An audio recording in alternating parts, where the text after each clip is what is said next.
Hi everyone, thank you so much for being here today again. So, good morning, good evening, namaste, hola, bonjour, and maraban. This is Namya Joshi, your host for the day. Welcome to episode 40 of the podcast Each One, Teach 10, An Amazing World of STEM, an inspiring venture where we'll be discussing that STEM is part of every day for every kid. We all will learn together how to build a STEM culture.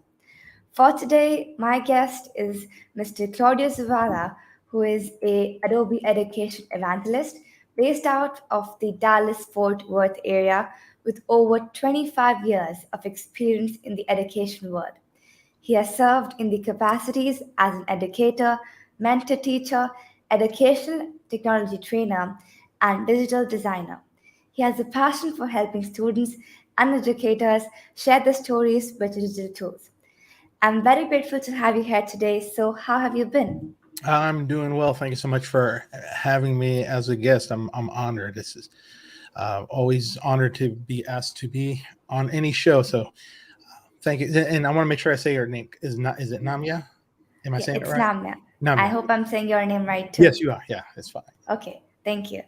Right, so before we start, we would love to know more about you and the work that you're doing so our audience watching us can be apprised from that. Yeah. So for those of you who don't know me, my name is Claudio Zevala Jr. And I am. I like to consider myself a creator, storyteller. That's what I love to do. Um, and with that storytelling, I love doing it with photography, with video, and graphics. So I am in Adobe.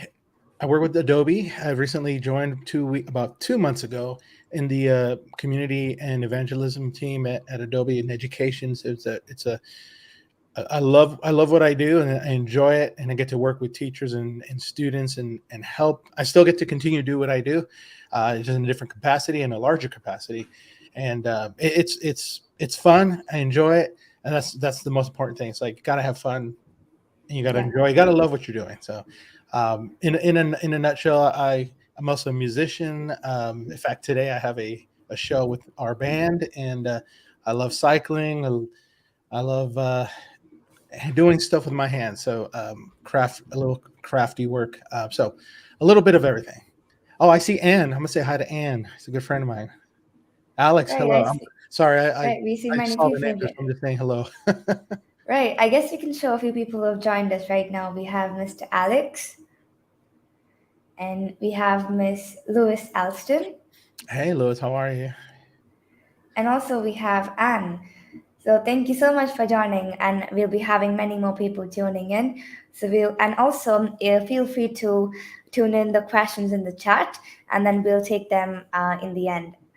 I also have my principal of my school, Mrs. Binda Goget, tuning in with us today. Thank Awesome. you so much for joining, ma'am. Okay, so starting with the questions, I would love to know that, creativity and creative problem solving are amongst the most critical skills for success in the future workforce. And knowing this, teachers are very much willing to integrate creativity, but the thing is that they don't know where to begin. So I wanted to know that what can teachers do to learn about creativity? Yeah. So one of the things I think people get, and teachers, and I'll just say teachers because that's what we're talking about, but teachers and educators, but pretty much everybody thinks creativity belongs only in the arts, in the fine arts. So if I'm teaching math, if I'm teaching Spanish, if I'm teaching history, physics, English, they're like, well, creativity doesn't fit in those subjects because, again, traditionally we've always thought those creativity belongs over there, but really creativity belongs everywhere. So the struggle, I would say, with educators is finding ways to integrate creativity, but really it's really beginning with a mindset. It's beginning with thinking, and you don't necessarily have to draw something. You don't necessarily have to do something that's considered artsy, but really creativity is all about thinking on how to approach a problem, how to approach a task.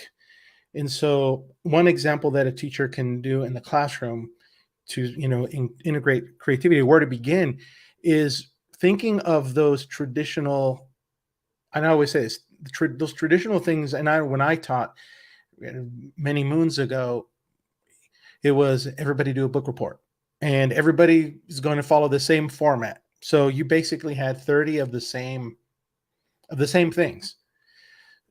Where if you decide, okay, let me try something different, instead of having students, all of them do the same book report, all of them follow the same thing. Okay, students, I'm going to give you opportunity. I want you to share your understanding of what we read, but in a different format. So if you prefer to share your thinking in a form of song, maybe there's students that are inclined to more, they're musical, and maybe they have a lot of gear at home. Say, hey, maybe I'll create a little tune to share my thoughts about this topic. Or another student say, well, I'm going to create a graphic. I'm going to create an art piece kind of describing what's going on.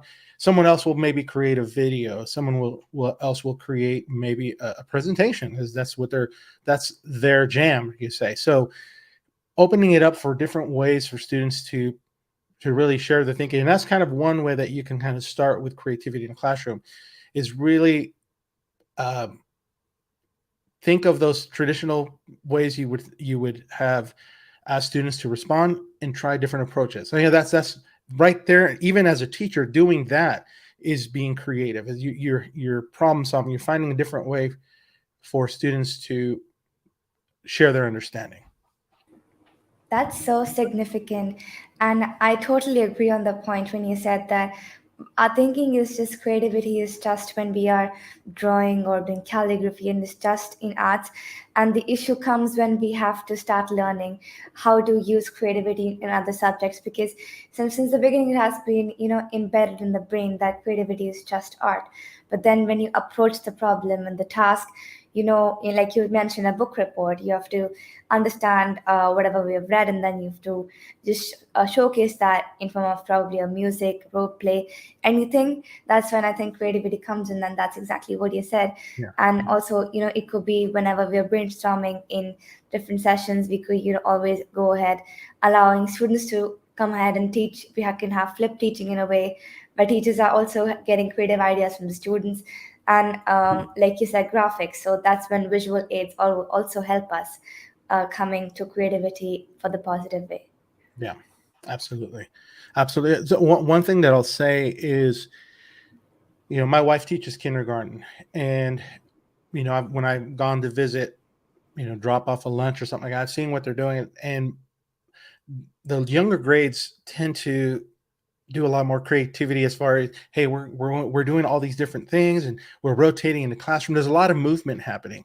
But as you get older, and I'll say for myself, as you get older, everybody's staying in your seat. Nobody move. Nobody talk. It's the teacher just talk.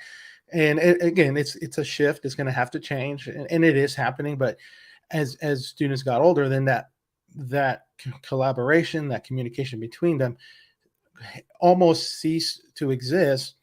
But now again, we're seeing that shift happening, and I see it happening on social media. I see educators posting, and it's awesome that that's happening. So that's kind of one of the neat things is, it's a shift. It's happening, maybe not as fast as we want it to, but I believe it's going to happen. So. Right, I agree with that. And coming on the next question, I would like to know that, while learning, students are also collaborating, thinking critically, communicating, being creative. That's most important. So all the skills are successfully honed for getting, better positions for them in the future jobs. So what do you think about like these skills getting added to the student's profile, and how can they basically get better use of them while learning? Absolutely. So I'm actually going to speak on that from experience myself. So I had the opportunity. First of all, my father was in construction, so I did see a lot of construction happening at home. That wasn't my goal to be in construction, but I learned it. But I took woodshop. I took woodshop in high school. I took 4 years of woodshop, and when I share this with people, they can kind of think, "Oh, that's interesting." I can build a desk. I can build a cabinet because I have the skills. But really, what that taught me, even though I worked with wood, I knew how to, carve it and do all that, but really is the problem solving in there. There was critical thinking happening because you had to figure out, okay, if I'm going to build this, what would be the best species of wood to use for this cabinet? What would look nicer? So you do research, you try and figure out. There was problem solving. There was math in there because I had to figure out how much do I have to use so I don't waste material. And at some point, we also learned to build things, and then we sold them. So there was some math. There was some math involved, problem solving with that. And I think all that for me helped me in my career. You may think, well, I don't do wood shop, and I never taught wood shop in elementary school, and I don't do it in my job. But it's really the skills of critical thinking, the problem solving, and that helped for my career in the future because I really do approach a lot of the stuff, a lot of my tasks, a lot of my projects with that thinking. Okay, what is the best approach to this? I do research, so that taught me. So, are those skills? Definitely, those will help students with future careers, and obviously, you want students to be communicating, be able to collaborate. And I think teachers integrate those types of skills. Sometimes we refer to those as soft skills because, like, hey, let's take a test on collaboration. Do you know what? Well, you can define it, but if you don't participate in, if you're not actively involved in collaboration or communicating, then you're not going to be able to do it in the future. So definitely teachers that are, teaching at the moment, really integrate those soft skills in the classroom is definitely, it's going to help the students in the future. You're going to need a lot of that. And it's difficult now because I don't want to say it's difficult, but you and I are communicating. You're in India right now, and I'm here in Texas.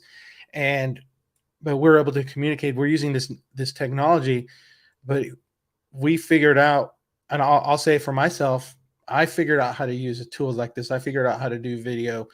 It was a lot of collaboration with others. There was a lot of critical thinking. I don't know your experience with trying to figure out StreamYard, but I think the skills that we learned in school helped us to be able to figure out, not having to. I might have asked a few folks like, "Hey, what's the best tool?" But it helped us get better to what we're doing now. So I think it's teachers definitely incorporate those skills and don't think of them as not being important. And again, the lower grades, you see a lot of that as you get older. It's not really promoted a lot, but I think as educators, I would say in there, definitely incorporate that in the classroom. That's so substantial because, like you said, you're working from a different field, and then, or even if it's some kind of thing that we're not interested in or we haven't ever tried, but there's always something to learn from it, like problem solving. Yeah. And the way you mentioned, like maths, even my principal always talks about this, and I believe that too. That maths is everywhere. Like even if you should try it for, let's say, any subject or any actual practical situation, you can use it anywhere. And that's how the skills are. They can be used everywhere. Whatever you are learning in your school from the subject, there are many value-based learning, social emotional learning, soft skills that you mentioned that will surely help us students in the future careers to get the perfect job that we require, or obviously become the job givers through the skills that we have attained, so that we can empower people to start their own ventures and then use the skills for the better. Absolutely. Right. So I would love to know that what drew you to this profession that you're currently working upon. So when you shared the questions ahead of time, I was like, okay, this may take a little long, but I'm going to truncate it. I'm going to make it short for the sake of time. So actually, my first goal was I was not going to be a teacher. That wasn't my first career goal. I actually wanted to be an architect. I started architecture. So I took a lot of drafting classes. That's why I took woodshop, is really to learn the process of building. And when I got to college, the first year in college, I took like some drafting classes, and really it's just something that happens. And my experience was, this is really I'm not loving this. And I think that's the key thing. I don't have passion for it. For the architecture. So I shifted I was going to be a firefighter and a paramedic. Then I I studied to be a firefighter paramedic, and really that was a long process. I was only 1 or 2 classes away from becoming a firefighter, and again, it was not a passion for me. And at that point, that's when I decided, you know what, I'm gonna be I want to be a teacher. Maybe I think that's something I want to try. I wasn't really passionate about it at that time. I was young, and I was like, I need a job. But after I started, I was like, you know what, I do enjoy this. I do like this, and I've been in education for 25 years, and through those years, I really was involved in being a tech liaison at my campus, teaching other teachers how to incorporate technology. And this was like the very beginning of high-speed internet. We didn't have there was an old browser called Netscape that doesn't exist anymore. I don't think there was Google at that time, maybe at the beginning. I don't know. But I enjoyed working with teachers. I enjoyed working with students. I always had that passion. And I got into doing video photography, and I melded the two. And then I continued working in education and teaching educators how to incorporate technology into the classroom. And I really love doing that. And one of my favorite tools, and I know I work for Adobe, but before I worked for Adobe, I loved using Adobe tools. So that's the one I shared. It was called Adobe Spark at the time, and Adobe Rush. And so that's really became my jam. And I started a YouTube channel, and I love doing it. And one of the things that gives me, I guess, pleasure is knowing that I'm helping others learn. And that's really the ultimate thing. Is I love helping others improve their skills to be able to tell stories. And I guess for me was what drew me is I love to teach. I love helping others, and this gave me the opportunity to do that. So I guess that was the draw for me, is enjoying helping others learn. And I learned how to be a teacher, and then I learned how to teach adults, and now I get to do it as my full-time job, and I love it. It's fun. And I really love the way how you started from crafting classes, building, and then but you're not passionate about it, then about the firefighter, but there's no calling about, there's no passion about it. But then when it comes to being a teacher, there is the calling and there is the passion. And passion is always the thing that we need to do and to follow, because when we follow our passion, we be prepared to work hard and we do all the sacrifices, but then we don't let anyone limit our dreams. Then I guess that's when we achieve the things that we need in our life. Yeah. Right. Okay, so I would love to know from you that how do you enjoy your life being a YouTuber, like you mentioned right now that you've been doing YouTube. So, and also I wanted to know, like these days people have a very a question about this is like all the time, that how can it be converted into a full-time profession? Yeah. So, well, I've been doing it for 4 years, and when I first started, it was really, like I mentioned earlier. I just want to. I actually let me backtrack a little bit. I have like 2 YouTube channels. One of them is where I upload. I love music, and I love cycling. I love the outdoors. So I create videos, and I just share videos. I don't really promote that. It's more like for me just to put it up there and just to really save them. But the other channel is more the educational one, and that's where I share with others really skills and tips and tools to help them improve their storytelling. And I have fun doing it. And like I said, I continue to be able to do that in my role with Adobe as well, is creating videos that we share in other platforms. One that we call Adobe Creative Educator, and teachers are able to go through process and learn. But as far as how it can become a full-time profession, and I don't consider myself like as YouTube as my full-time profession. I have my other full-time profession, so I enjoy it. I still do it. But I think, how can you make it become a full-time profession? So the first, I would say, thing is you gotta love what you're doing. You find what is that thing that you're passionate about. So, for example, Like my daughter loves to bake. She's passionate about baking. She doesn't have a YouTube channel, but if she were to create one, maybe that would be one that she would, because she enjoys it. Or maybe you enjoy music and you love all different types of music, and you're very well versed with music, and maybe you can start a channel where you critique music, or you share music and say, I like this song because, or you are you love the outdoors and you love going out different parks, and you know a lot about different plants. So maybe your channel could be about going to the outdoors and describing different plants. So again, the first thing is finding what it's the niche, that one thing that you're passionate about, and then go for it. That's the thing, is really go for it. I didn't set off to create that YouTube channel to ever become my full-time job. If I wanted to, I probably could have put a ton of effort to it. People are probably like, how do you, people always ask me, how do you do it? I don't know. But I get it done. But really invest the time. If you really want to become a YouTuber, it takes time, and it doesn't happen overnight. Some people get lucky, and you might get lucky, and overnight success, and that's awesome. Those are very few. And so if you're watching this and you're like, that's what you want to do, you want to become a YouTuber, know that it's going to take some time. And if you don't see success happen right away, don't be discouraged and just say, I don't want to even do this. Stick with it. That's one thing. You got to stick with it. I can look at my analytics for myself over the 4 years, and it was really like this as far as viewership. And again, my goal was not to have lots of views, but it's there. And I was like, okay, let me look at it. Let me see it. And then at some point it just went like this. It just rose. I don't know why. It just happened.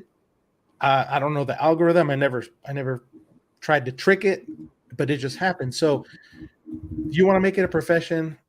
Number one, find what you're passionate about and maybe try that as a channel. Number two, stick with it. Don't give up. Don't be discouraged. Another one is on a piggyback on that one is you're going to see negative comments on there, and you'll see positive comments. The positive always outweighs the negative. There's always more positive. I read mine, and sometimes there's some negative comments, and sometimes they make me laugh. And I was like, I don't understand why they say that. But sometimes I'll read it and I'm like, okay. And if it's a critique on something, I was like, okay, I'll take that. I understand where they're coming from, where they say that, and maybe improve. It's a constructive criticism. Sometimes it's just completely negative, and I'm just like, I'll just ignore it. So that's number 3. And number 4 is just to start. Don't wait. Like, don't say, well, I don't have camera, I don't have lights, I don't have microphone. I didn't start with all this stuff. With all these lights that I have, the cameras that I have. I started with a camera. It was not a high grade camera, but it did the job. You can also start with your phone. And so use your phone. The phones have awesome cameras. So then I'll say the last one, like I said, is just go ahead and start. And if it doesn't work, if you don't see that, try another passion, something else that you're passionate about. Something will pick up. So and stick with it. That's so encouraging when you talked about how you're doing your YouTube channel for enjoying your passion, for people to understand different concepts that they might having problems about in Adobe. I personally love your YouTube channel. I do follow up on the videos and then do learn from them.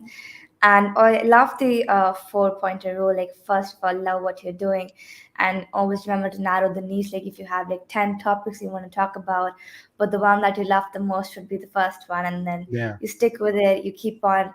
When it comes to the views, they do motivate you when they skyrocket suddenly. And about the comments, like positive motivate you, negative you can learn from them. And like when it's always too negative, it is very important to ignore, because people try to bring you down, but you know what you're doing, so that's right to do. And then just keep on continuing is what I learned from you right now. Yeah, that's so great. So I have this fun question from you, Okay. for you, that you're a photographer. Was there any funny moment of yours by clicking a picture that you had ever overcome? Oh my gosh, that's a great question. Funny moments with camera.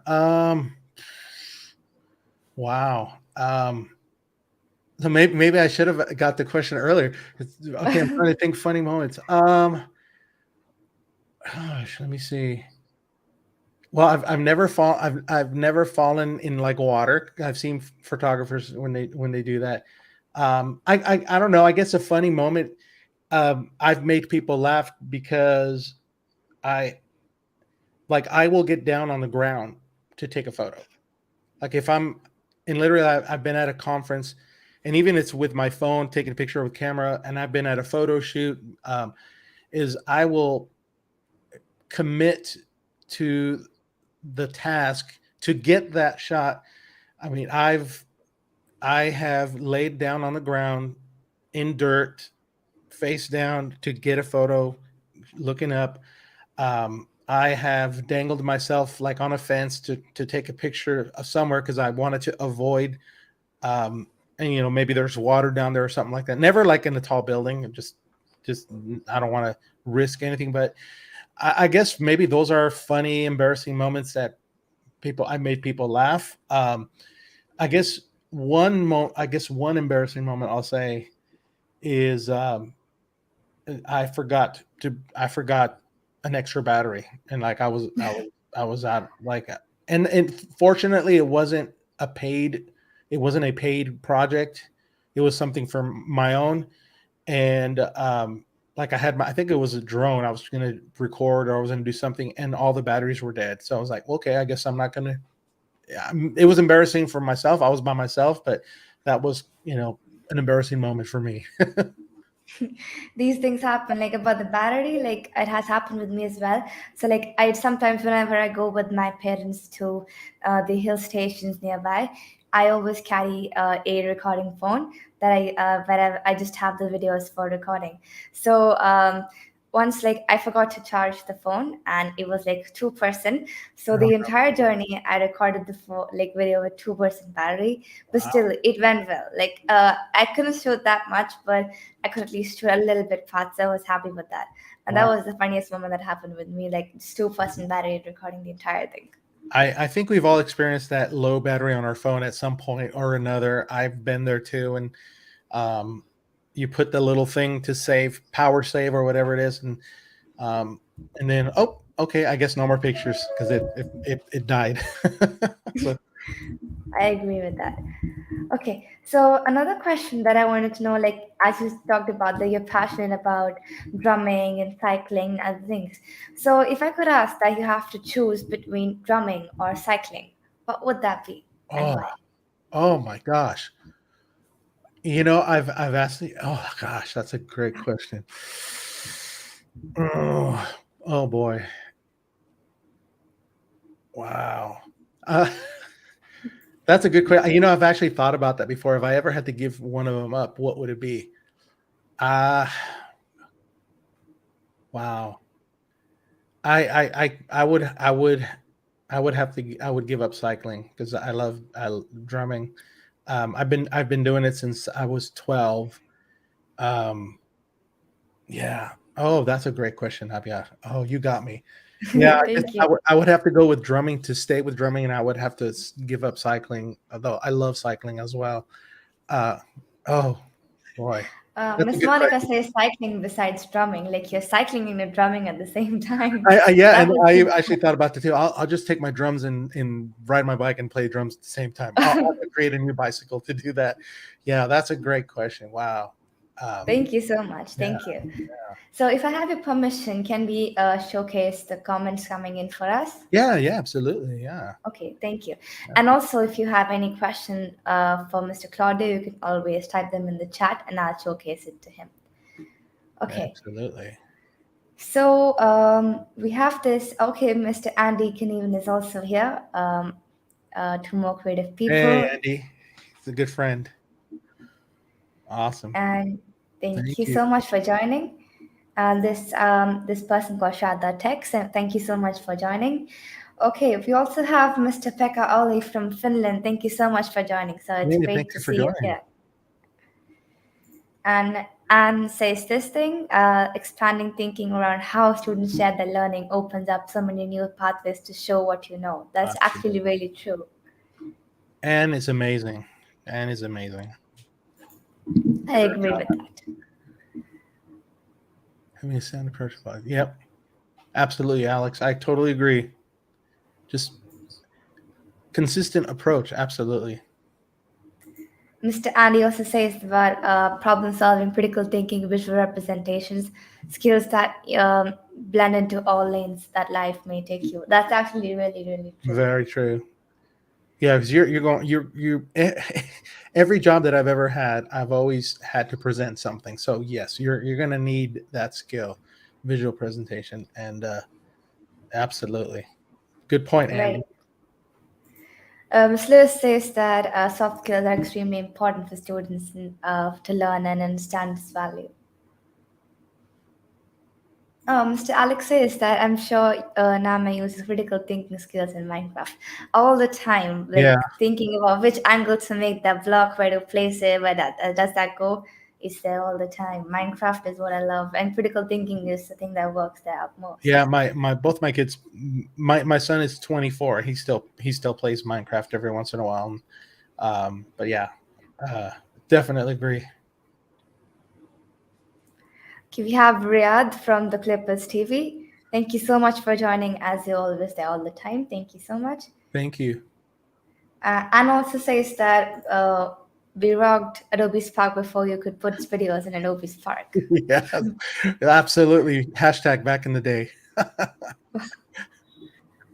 Right. And Mr. Pekka says that to promote creativity, we have purchased Adobe CC for every student and teacher. The AI Oh, that features is are cool awesome. too. That is That's awesome. actually great. That is awesome. Yeah, and the AI features are pretty amazing. Artificial intelligence.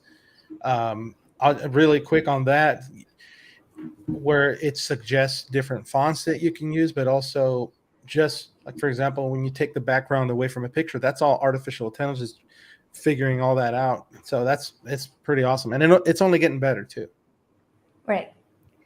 And he also says that they have courses where students can do their own project. Right. That's actually That's great. awesome. I love that. With drumming, you can do double pedal. Yes. Uh, That's true. Okay, so Mr. Alex has a question there. What has been your favorite Adobe CCE challenge? oh yeah. So um, we've had every month we've had challenges starting in January. I think my favorite one um, was I'm trying to think. I think it was February, but it's that you had all different circles around you. It was my identity graphic, I believe, and you would just say what your favorite foods were, what was something you're proud of. If you're not teaching, what are you doing? So it was nice because I was able to learn um, so much about others because everybody really shared a lot of personal information and a lot of what they're passionate about.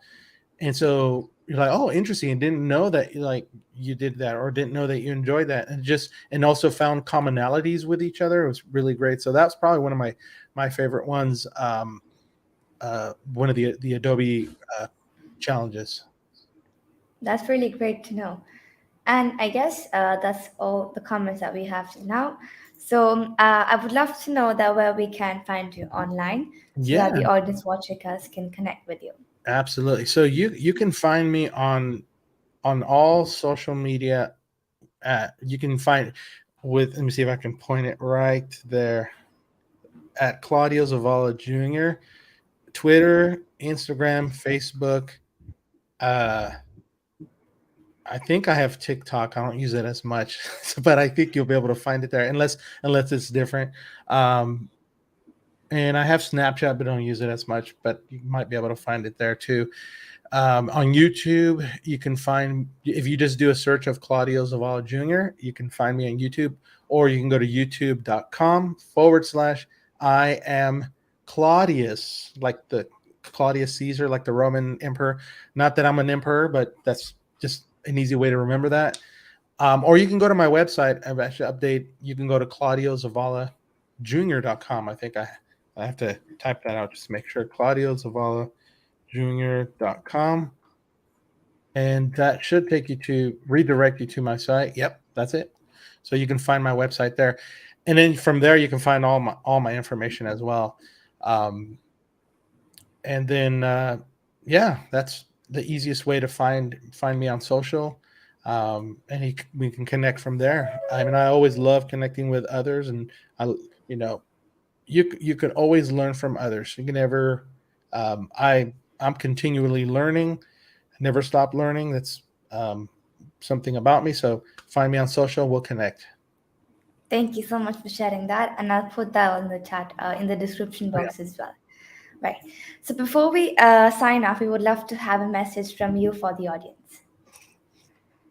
Absolutely. So I would share with audience, those of you who are watching live, or if you're going to watch it on replay, is that, I had something ready to say and I went blank, but almost along the lines of what I was talking about right now, is you should never get to a point in your career, in your life, where you would say, I'm done learning. It could never get to that point. You should continually be learning. I'll give an example. Like I said, I've been playing drums since I was 12 in different, I would say, levels. Sometimes I was very serious. Sometimes I wasn't. And as I got older, I took it more serious. But I never got to the point where I said, "Oh, I'm done learning drums." It's you learn to a point, but if you want to improve your skill, you have to keep practicing. You have to keep learning. So I've never stopped learning drums, even though people will say, "Well, you play drums well." Okay, I can play songs, but I never stop practicing. I never stop learning new things. Like, oh, this will help me. It'll make it easier for me. So that's just one example. So never ever stop learning. Continually learn to improve your skills. And also, one other thing that I always love to share with others is, you and I, we each have a story to tell. And those of you who are watching live, we all have different backgrounds. We all have different experiences. And one thing I would share with the audience is, be sure that you are the one telling your story, because no one can tell your story better than you can. We're fortunate to be alive, and individuals who have passed on, there's biography, so people write about other people based on whatever literature is out there. Well, the best autobiographer for you is going to be you, and I would say, share your story. And the reason is if you don't share your story, someone else may share your story and not be right on telling the story. You're going to be the best author for your story. You're going to be able to share experiences and be authentic. And ultimately, if you don't share your story, then, your story is not going to be known out there. So what I would share with the audience is share your story. Whether it's through video, photography, written form, musical, artistically, all those different forms are a way to share your story. So definitely share your story. And one thing before I leave my videos, I always tell others, you know what, be good to one another. Just be good. It's so easy I would say it's almost easier to be negative with someone. It takes a lot more work to be positive with someone. But I think if we work on that positivity and being good to one another, I think, I believe it does. It's like a dominoes, if I do it with others, they're going to do it with others. So I would just say, be good to one another. That would be my last thing. Thank you. And that reminds me of this quote that if you're not willing to learn and share, no one can help you. If you're determined to learn and share, no one can stop you. Yeah, So I love that. Thank you. Thank you so much for joining today, Mr. Claudio. It was really fun having today and learning so many things from you. And Also, I'm very grateful for people joining with us today, sharing all their experiences and thoughts. So thank you so much, everybody, for joining. It was really great talking to you today. Yes, and thank you for inviting me. Appreciate it. Thank you so much. Thank you, everyone, for joining. I'll see you in the next episode. Till then, each one teach 10. Have a nice day.